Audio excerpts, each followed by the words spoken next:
Suivre le trajet des papillons monarques du Canada au Mexique sur plus de 90 jours pendant 4500 km à la course. C'est le projet un peu fou que Anthony Bottas s'est donné il y a un an pour sensibiliser les gens à la cause de préservation de ces importants pollinisateurs-là. On t'a rencontré à quelques jours de son départ pour voir comment ça se déroulait.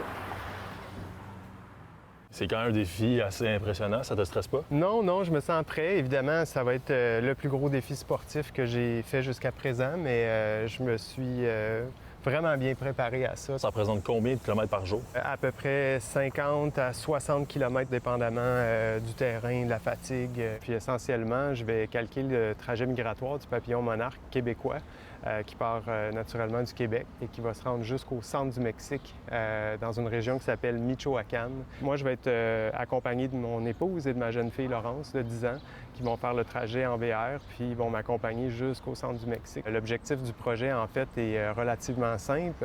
Je veux inviter et inspirer les gens à passer à l'action en matière de protection de l'environnement. Pourquoi le papillon monarque? La réponse est simple, c'est l'ultime ultramarathonien. Puis à force de creuser sur le sujet, j'ai réalisé qu'il y avait plusieurs points de convergence entre lui puis ma réalité comme coureur. On sait qu'il est en danger, on va vraisemblablement le classer sous peu comme espèce en voie d'extinction. Ce projet-là, c'est un peu un cri du cœur à cette prochaine génération, qui est celle de ma fille, puis les suivantes. Mais tu sais, aujourd'hui, on n'a plus d'excuses. Puis on peut pas juste se croiser les bras puis attendre à ce qu'il y ait une autre problématique majeure au niveau du climat, au niveau de l'environnement. Il faut agir. Fait que oui, j'ai décidé de non seulement parler aux jeunes, mais aussi tenter de les impliquer. Les écoles ont répondu en grand nombre. Ici au Québec, on a fait une mini-tournée.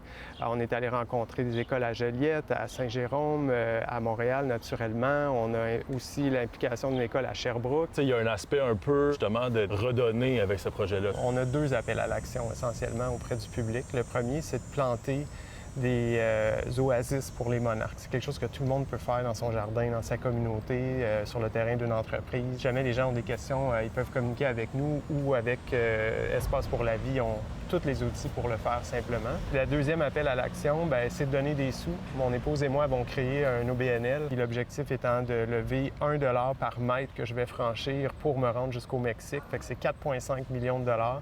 La levée de fonds est aussi ambitieuse que le projet, le défi sportif. Puis les sommes vont être versées à des organismes très sérieux en matière de protection du monarque, mais aussi de la biodiversité puis de l'environnement. Mon message en courant une aussi grande distance, c'est de dire, si moi je suis capable de courir 4500 km pour la cause, qu'est-ce que tout le monde est capable de faire dans son champ d'expertise, dans son champ d'intérêt?